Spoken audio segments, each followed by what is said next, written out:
ગીર સોમનાથ જિલ્લામાં વહેલી સવારથી વાદળછાયા વાતાવરણ વચ્ચે બપોર થતા કોડીનાર અને ગ્રામ્ય વિસ્તારમાં વરસાદી માહોલ જામ્યો। કોડીનાર તથા તાલુકાના કડોદરા, દેવડી, પીપળી, રોનાજ, દુદાના, દામલી સહિતના ગ્રામ્ય વિસ્તારમાં વરસાદી ઝાપટા વરસ્યા। વરસાદી ઝાપટાના પગલે વાતાવરણમાં પણ પ્રસરી ગઈ ઠંડક। સમગ્ર અમરેલી જિલ્લામાં વરસાદી વાતાવરણ। કોડીનાર શહેર અને ગ્રામ્ય વિસ્તારોમાં પણ ધોધમાર વરસાદ વરસી રહ્યો છે। વરસાદને પગલે વાતાવરણમાં ઠંડક પ્રસરી ચૂકી છે। સાથે સાથે ખેડૂતોમાં પણ ખુશી જોવા મળી રહી છે। ખેડૂતો પણ ખુશ થઈ ચૂક્યા છે। ખેતી લાયક વરસાદ, વાવણી લાયક વરસાદ થઈ ચૂક્યો છે અને વાવણીની શરૂઆત પણ ખેડૂતોએ કરી દીધી છે। ત્યારે હવે જે વરસાદ વરસી રહ્યો છે ખેડૂતો માટે કાચા સોના સમાન સાબિત થઈ શકે છે। કડોદરા, દેવડી, પીપળી આ તમામ ગ્રામ્ય વિસ્તારોમાં વરસાદ વરસી રહ્યો છે। વરસાદ વરસતા વાતાવરણમાં ઠંડક પ્રસરી ગઈ છે। ગીર સોમનાથ જિલ્લામાં વરસાદી વાતાવરણ છવાયેલું છે।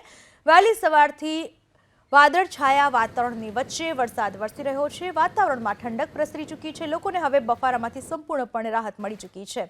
ગીર સોમનાથ જિલ્લામાં સતત વરસાદ વરસી રહ્યો છે અને ખાસ આ વખતનો સિઝનનો અત્યાર સુધીનો વધારે વરસાદ સૌરાષ્ટ્રમાં નોંધાયો છે અને હજુ પણ સૌરાષ્ટ્રમાં મેઘરાજા મહેરબાન છે। ગીર સોમનાથ જિલ્લામાં ધીમી ધારે વરસાદ વરસી રહ્યો છે, જેથી કરીને આ ધીમી ધારેનો વરસાદ ખેતીમાં વધારે સારો સાબિત થઈ શકે છે, કારણ કે ધીમી ધારે વરસતો વરસાદ ખેતરમાં ઊંડે સુધી ઉતરે છે અને પાણીનો સંચય પણ થાય છે।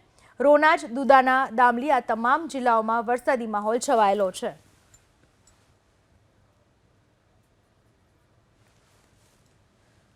ગીર સોમનાથ જિલ્લામાં સતત વરસાદ વરસી રહ્યો છે। ધીમી ધારનો આ વરસાદ વરસી રહ્યો છે, જે લોકોને ગરમીમાંથી પણ રાહત આપી રહ્યો છે અને સાથે સાથે ખેતીના પાકમાં પણ આશીર્વાદ સમાન સાબિત થઈ રહ્યો છે। ગીર સોમનાથ જિલ્લાના દ્રશ્યો મેં આપને બતાવી રહ્યા છીએ।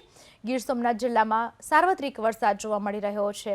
સોમનાથ અને આસપાસના ગ્રામ્ય વિસ્તારોમાં વરસાદી માહોલ છવાયેલો છે। વહેલી સવારથી વાદળછાયા વાતાવરણની વચ્ચે બપોર થતા કોડીનાર અને ગ્રામ્ય વિસ્તારમાં વરસાદી માહોલ છવાયેલો રહ્યો। કોડીનાર તથા આસપાસના કડોદરા, દેવડી, પીપળી, રોનાજ, દુદાના, દામલિયા તમામ ગ્રામ્ય વિસ્તારમાં વરસાદી માહોલ છવાયેલો રહ્યો છે। દ્રશ્યોમાં જોઈ શકાય છે ધીમી ધારનો આ વરસાદ વરસી રહ્યો છે। વાતાવરણમાં ઠંડક પ્રસરી ચૂકી છે, જે ગીર સોમનાથ જિલ્લામાં છેલ્લા ઘણા દિવસથી વરસાદી વાતાવરણ છવાયેલું છે અને વરસાદ વરસી રહ્યો છે। વરસાદ વરસતા જગતનો તાત ખુશ થયો છે અને વાવણીની પણ શરૂઆત કરી દેવામાં આવી છે।